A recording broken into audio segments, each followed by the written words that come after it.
Hello everyone, एक बार फिर से स्वागत है आप सभी का हमारे यूट्यूब चैनल में। दोस्तों, आज के इस वीडियो में हम बिहार बोर्ड क्लास 8 का इंग्लिश का पहला चैप्टर देखेंगे। इसका क्वेश्चन आंसर देखेंगे। पहले चैप्टर का नाम है how the camel got his hump. तो इसका क्वेश्चन आंसर देखेंगे। आइए पेज नंबर 3 पर जो दिया गया है ये यहाँ से हम इसका क्वेश्चन आंसर देखेंगे। तो देखिए यहाँ पे क्या कह रहा है कि what task do you think were assign to the dog and the ox. मतलब किस प्रकार का जो है टास्क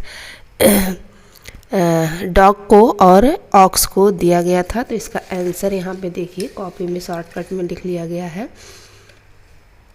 इसका आंसर होगा The dog was assigned the task of fetching and the ox was assigned the task of plowing the fields। तो इस तरह से इसका आंसर हो गया। एक बार फिर से देख लीजिए। The dog was assigned the task of fetching and the ox was assigned the task of plowing the fields। तो इस तरह से फर्स्ट का आंसर हो गया। दूसरे का देखिए, आइए देखते हैं। Why did the camel live in middle of the desert? वो डेजर्ट के बीच में क्यों रहता था। तो आइए इसका आंसर भी देख लेते हैं। इसका आंसर देखिए दूसरे का यहाँ पे है the camel lived in the middle of the desert because it didn't want work। क्योंकि वो काम करना नहीं चाहता था। The camel lived in the middle of the desert because it didn't want work। तो इस तरह से सेकंड का भी आंसर हो गया। आइए देखते हैं थर्ड का आंसर क्या होगा। तो थर्ड का आंसर ये है What made the dog, the horse and the ox very angry। Dog and horse angry क्यों थे। तो आइए देखते हैं थर्ड का आंसर। तो थर्ड का आंसर हो जाएगा the dog, the horse and the ox was angry because their master told them to work double time to make up for the camel's idleness. क्योंकि उसका जो मालिक था डॉग का और ऑक्स का, उसको डबल काम करने के लिए कह दिया था। किसके जगह पर, कैमल के जगह पे, इसलिए वो सब नाराज़ थे। यहाँ पे फोर्थ का आंसर हम देखेंगे। How did the jinn know the horse was complaining against the camel.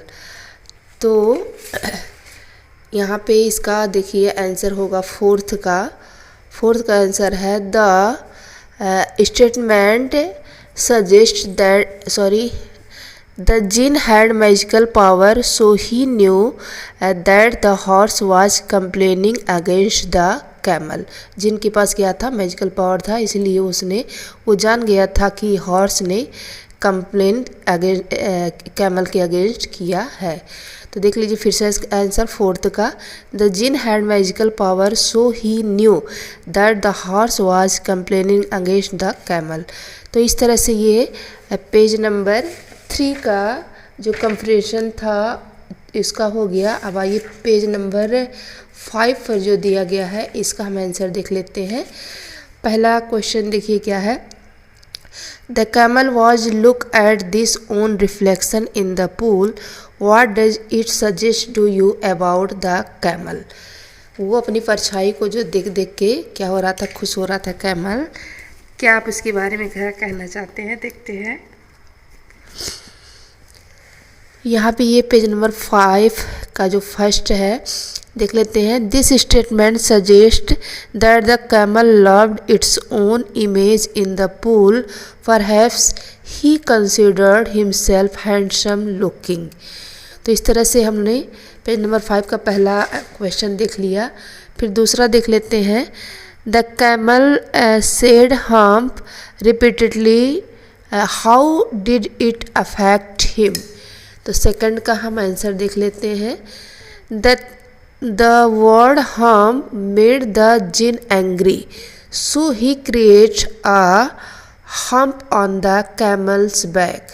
Hump वो बार बार कहता तो चलिए जिन जो है गुस्सा आ गया और उसने उसके जो है क्या बना दिया, कुबड़ बना दिया। तो इस तरह से सेकंड का भी आंसर हो गया। थर्ड का देख लेते हैं। What according to the jinn was the use of the hump? तो आइए देखते हैं थर्ड का। थर्ड का हमारा आंसर हो जाएगा, एक मिनट, ये according the jinn even if the camel did not get food for some days, he food started in hump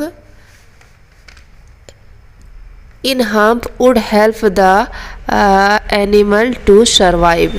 तो इस तरह से हमारा ये थर्ड का भी आंसर हो गया। आइए देखते हैं फोर्थ का answer. He has never yet learned to behave in the light of this. What is the writer's opinion about the camel? तो फोर्थ का हम देख लेते हैं क्या ओपिनियन है उसका राइटर का। तो लिखेंगे the writer says that the camel has not change it's nature and habit till now. अभी तक जो है कैमल ने अपने नेचर और हैबिट्स को नहीं चेंज कर लिया। तो इस तरह से हमने ये पेज नंबर 5 का भी क्वेश्चन आंसर कंप्लीट कर दिया है। और ये देखिए लास्ट में एक्सरसाइज जो दिया है ये बच्चों से डिस्कस कराना है। Discuss the following topic in groups, can this story B faculty true. पूछा गया क्या स्टोरी ट्रू हो सकता है, तो आप जो है बच्चों से डिस्कस करा सकते हैं। यहाँ पे हमने कुछ का आंसर लिख लिया है। तो इस तरह से हम बच्चे जवाब दे सकते हैं, this story is not factually true but rather a metaphor. तो इस तरह से हमने इसका देख लिया। और सेकंड पे देखिए क्या है, what according to you is the story about, consider of the following, how the world began, किस तरह से वर्ल्ड बिगन हुआ था। तो इस तरह से हम देख सकते हैं, डिस्कस कराना है, इसको लिखाना नहीं है। The story content no information about the beginning of the world, ऐसी कोई सूचना नहीं है उस स्टोरी में कि वर्ल्ड जो है मतलब संसार कैसे, इसकी शुरुआत कैसे हुई थी। और सेकंड में देख लीजिए क्या आंसर है इसका। In the story the camels motivated to work which shows the seriousness of the work, हमें अपने काम के प्रति क्या करना चाहिए, सीरियसनेस होना चाहिए। थर्ड का देख लीजिए, the animal in the story are important to the hump because they aside them in working and helping. तो इस तरह से हमने जो है देख लिया है, चैप्टर नंबर 1 का क्वेश्चन आंसर कंप्लीट कर लिया है। तो अगर वीडियो पसंद आए तो प्लीज़ लाइक करिएगा, चैनल को सब्सक्राइब करिएगा। वीडियो देखने के लिए थैंक यू, धन्यवाद।